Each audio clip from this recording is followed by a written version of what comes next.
wanted to point out that, like, okay, the group knows me for my character, and I often go on like wild philosophical rants about the gaming industry and everything, and my main thing that I'm always talking about is how there's a huge growing gap between the gaming community, the actual consumers, and the makers of the games. And Yes. I really get up and like fiery about it, and it's just really, really good to hear all this. I'm sitting here with a huge grin on my face. Well, just to really quickly before Dennis gets into his favorite games, one of the reasons that I came aboard was because I am that same kind of person. Right. I was a very vocal person about games, and that same very subject, and it fit really well with the business model of Precursor Games. And so when you say that, it makes me feel good because I am the exact same way. That is really cool. Too many guys, the problem is that they look at what you were talking about, focus groups and testing and everything, and I've been in tests also before, and when you start to make it overly methodical, and when you start looking at titles like Community Manager as like, okay, I'm going to manage this now, you kind of start floundering, because it's a game, and it's a creative process. You know, it should be very organic, and you should encourage that kind of communication and development and creative process in people's minds also. And I want to jump in for Aaron here. Aaron has been doing an amazing job. They just did their first podcast on Friday, and I listened to it, and it was like they had done like 100 already. I was blown away by the quality. So it's very natural. Is that the first time you've done a podcast, Aaron? Well, I mean, yeah, a podcast, yes, but I've had previous radio experience when I was in college, but it was only for a communication class. So come on, you got to do it. No, I'm not gonna do it. Come on. I have no idea what he's saying do it to, but now I want you to do it. You have to do it now. Do it. Okay, all right, well, stop talking and I'll do it. So I used to do I did a couple commercials. And do you guys? I don't know if you guys have these in your area, but sometimes like you get like the monster truck rallies that come in. Of course. Yep. Yeah. Like, you get the guy on the announcer. He's like Sunday. Oh yeah, that's one day only. Yeah, I did that. very Awesome. Should do that for some of your trailers. Like a joke. April there it Fool's Day is. trailer Sunday. Someone put it in the chat. Yeah, yeah, exactly. Nice. You'll only need the seat. Yeah, yeah, that's exactly what it was. So anyway, back to Dennis's favorite games. Oh yeah. Well, you guys are gonna laugh. I've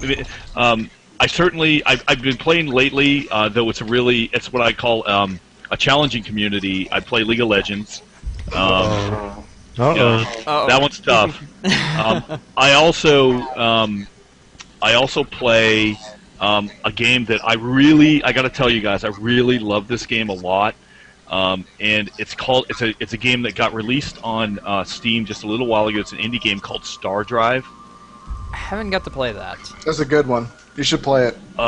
It's a real-time 4-time strategy game, and I met the developer at GDC a couple months ago. A mutual friend who I knew through he does PR for him. He just pinged me on Facebook and said, "Hey, come to this party." And so this guy, he's a really nice guy, and he was an attorney, and he didn't want to practice law anymore, and he wanted to make video games. So he quit his practice and he made this game. And I know how hard it is to make a game, and I got to tell you that I think the game is solid.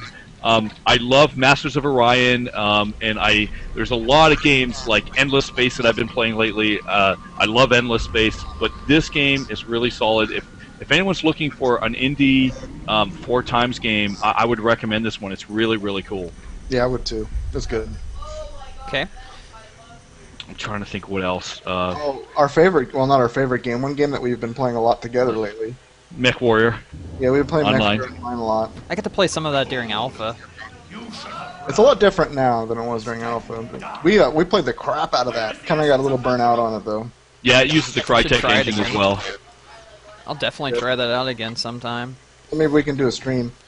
That'd be fun. Down for it. I'm down for streaming anything with you guys if you want. It doesn't have to. You get, like you said, you guys are gamers, Yeah. so we should. I might swear a couple times if my mech overheats. And I'm trying not to swear. no, is the We, thing. we've We actually swear been quite a trying not lot. to swear because normally we're full of swears, but The sometimes don't stream like goes us, so we all just kinds of dirty. places. Yeah. So that Let's won't just be keep an it at issue. that. Yeah. But we're all trying to keep it a bit professional right now, Yeah. Very much so. so this can still be used. Yeah, Dennis is a hoot to play with. Like, he is so funny. Like, he can get so mad, but it's fun. It's a lot of fun. Nice. Well, my problem is Aaron's really good. First of all, he's really good at Mech Warrior. So he'll sit back and be patient, and I just like brawling mechs. So every once in a while, I'll run into the fight, and I find myself looking around at 8 mechs all firing on me because it's 8 versus 8, and I'll put a fast engine on, anyway, I'll die fast. And then I'll sweep in and clean up all his kills. Sounds like Asuka and me. Asuka goes in, I take out everyone else. I'm just the that makes me- target, and then I just get taken out, and GP cleans them up. That makes me think of something pretty funny. A while back, we did a stream for the game Hawken. Have you guys Yeah. played that? I have. God. Yes. I'm not a fan of Hawken. I tried to play it. I assume because you're a MechWarrior fan, then it's just different. Yeah, it's like Call of Duty with robots, and Yeah. Pretty much. I don't like. There's nothing wrong with the game. Like, the gameplay's fine. It's just not my style, and I don't really care Yeah. for the art direction. Understandable. It feels very. But I think my best part out of that game was looking at the nice particle effects with the physics. and also you gotta something that you might find curious is even though the IP of BattleTech is in some cases pretty wonky because it's got some interesting points in it, but it's my favorite IP of all time. So I'm a huge fanboy of anything with a BattleTech name on it, either MechWarrior or all that Well, stuff. So I have a friend of mine who lives like 5 minutes walk from me, and we've been friends for 10 years, and I'm always the more crazy, creative type, and he's like the more rational, grounded type, and he's always been for MechWarrior. He used to play that since like the very first MechWarriors. He's played every MechWarrior game. He's a total fan, and it's not so much that he's close to other games as just played out, and he said almost the exact same things you just did.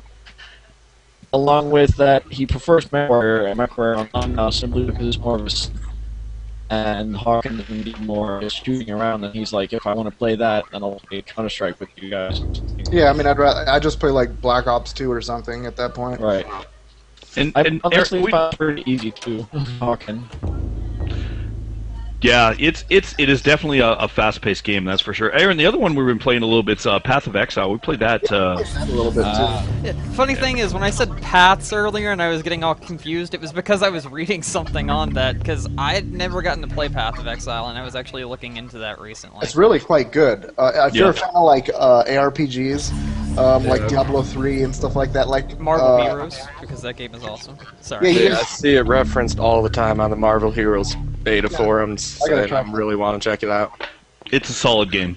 Very nice. Yeah, Path of Exile is solid. Yeah, and they're Yeah. indie, they're small, and they're I believe in New Zealand, Yep. and Yep. they're a really good bunch of guys. They're very strong in their community too. Like they're Nice. very in touch with their people. Yeah, that's what I liked about both you and Marvel Heroes is the devs actually listen and in the beta forums and actually update the shit and put in ideas that the users are wanting. So I'm Gotcha. gonna say what Carabanog's been saying Wait, a lot. hang on a second. Oh, I go want to on. ask Manfob's question because he's been Yeah, it's waiting been for a there while. Yeah, I was just about He's to ask him it. asking. Yeah, he's asking about the Templar Joseph de Molay. Ah, yes. He wants to know what was his purpose in the story before he got cut. Because he used to be able to play it in E3, I think, in 2001. That's right. But he didn't So, do the final cut. so go ahead. Continue, sorry. He's just wondering what the purpose of that character was in that story. So a lot of people don't know this, but we were actually affected by 9/11. quite a bit actually. And we would have, for Eternal Darkness was originally scheduled to be released on launch of the GameCube. But what happened is there was a lot of stuff happening at the time, and though Eternal Darkness has never been political, it was apolitical, if anything. We had a Crusader in the game, we had other things,